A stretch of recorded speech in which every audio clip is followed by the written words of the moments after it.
A very good morning to all of you. My name is Dr. Ravneet Kaur. Today, my topic of presentation is Theory of Demand. Theory of demand is an important concept of managerial economics. So, before understanding the concepts of demand, we must know the meaning of managerial economics. So, what is managerial? Managerial refers to the functions of management. Suppose there are various functions of management: decision making, forward planning. Decision making means it is a process of choosing from among various alternatives to achieve the firm's objectives. So, here managerial means that how we are using these techniques, these resources to find out the solutions to the problems and make accurate forecasting for the future. Second one is economics. Now, what is economics? Economics is the study of optimal use of scarce resources to satisfy human needs and wants. Human wants are unlimited, and the resources which we are having to satisfy those wants are being limited. So, economics means how human beings make choices to allocate their scarce resources and how they satisfy their unlimited wants. Now, we are starting with the very most important concept, that is theory of demand. Now, what is demand? Demand in economics is used in a very special sense. Ordinarily, we use the terms desire,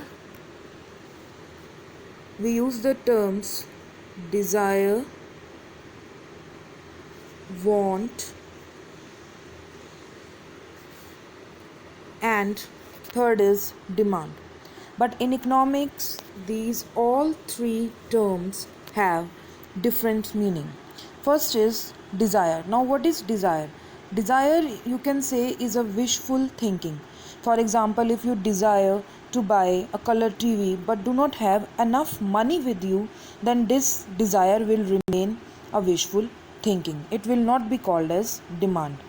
Likewise, if you have money and you are willing to spend it on the color TV, then that becomes want.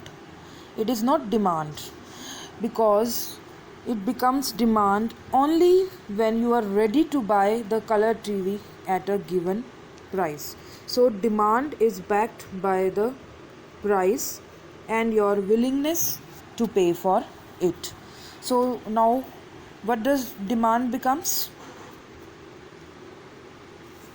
Now, demand is the quantities that buyers are willing and able to buy at alternate prices during a given period of time. So, demand should be expressed as a rate at which certain quantity is demanded per unit of time at particular price. So, we can say that demand is a flow activity. Now, next is law of demand. This law of demand is a fundamental law of economics. Now, what is fundamental? Fundamental law of economics here means that this law states that other things being equal, demand for a good extends with the fall in price and contracts with the rise in price.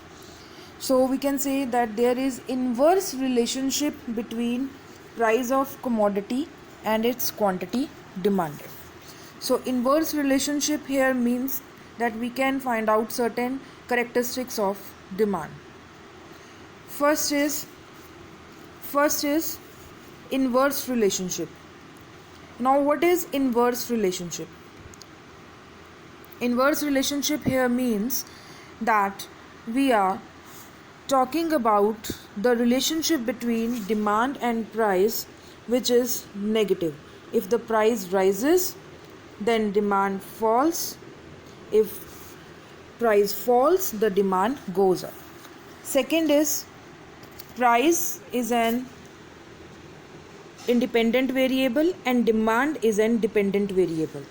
So under the law of demand, the effect of price on demand which is examined and not the effect of demand on price. If the demand rises, the price would rise, and when demand falls, the price would fall. But the law of demand does not concern with this kind of behavior. So in law of demand, the price is regarded as independent variable and demand is regarded as dependent variable. Next is other things remaining the same.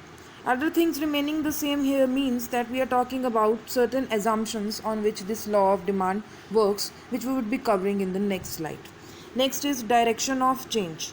Direction of change means that demand is a qualitative statement. It tells the direction of change consequent upon the change in price. It does not tell the degree of change. So the law states that the demand will rise with the fall in price. It does not state that how much rise demand will take place due to fall in price. Next is it is related with time. The law of demand is related with the point of time, say a day, a week, or a month, or a year, or as a matter of decade.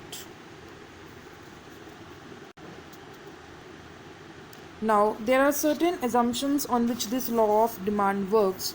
These assumptions are that there should be no change in the price of related goods. Secondly, there is no change in the income of consumer. Third, there is no change in taste and preferences of consumer. Next, there is no change in size of population. Next, there is no change in weather conditions. And last, there is no change in government policies. So these are the assumptions which are very necessary so that law of demand works.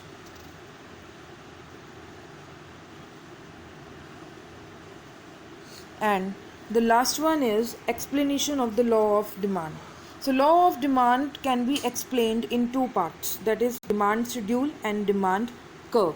So what is demand schedule? Demand schedule is a table that shows different price of good and the quantity of good demanded at these prices.